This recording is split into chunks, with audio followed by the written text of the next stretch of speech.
গ্রেপ্তার হওয়ার উনি তো কয়লা তদন্তে বা কয়লা মামলায় তো উনি অ্যাকিউজড পারসন নন, কোনোভাবেই উনি যুক্ত নন। কিন্তু কোথাও জানি মনে হচ্ছে যেভাবে উনি ইডির কাছ থেকে নথি ছিনিয়ে এনেছেন, উনি কাউকে বাঁচানোর চেষ্টা করেছেন। এই ভোট সম্মুখে যে পরিস্থিতি তৈরি হচ্ছে, যদি ওনার দলে কোনো second in command, third in command কোনো ব্যক্তিকে গ্রেপ্তার করা হয়, তাহলে ভোট রাজনীতি বদলে যাবে। যার জন্য তিনি সেদিন ওখানে পৌঁছে যান। কারণ আমি একটা কথা উল্লেখ করতে চাই, প্রতীক জৈনের সাথে তৃণমূলের কোনো রাজনৈতিক সংযোগ নেই। তৃণমূল প্রতীক জৈনকে একটা কর্পোরেট সংস্থা হিসেবে পেমেন্ট করে তাকে কাজে লাগায় আইটির জন্য। কিন্তু প্রতীক জৈন কিন্তু তৃণমূল ভবনে কোনো সেক্রেটারি, ভাইস প্রেসিডেন্ট কোনো কিছুই নয়।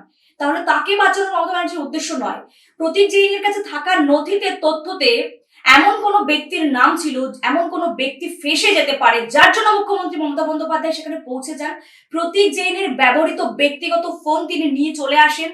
প্রতীক জৈনের ল্যাপটপ, ব্যক্তিগত ল্যাপটপ তিনি নিয়ে চলে আসেন। একাধিক নথি, ফাইল, গভর্নমেন্ট অফ ওয়েস্ট বেঙ্গলের ফাইল থেকে শুরু করে আরো বিভিন্ন ফাইল তিনি নিয়ে চলে আসেন। সুতরাং এটা পরিষ্কার হয়ে গেছে, প্রতীক জৈন নয়। প্রতীক জৈনের কাছে থাকা তথ্যে, নথিতে কোনো ব্যক্তিকে বাঁচানোর জন্য সেদিন মুখ্যমন্ত্রী সেখানে পৌঁছে যান।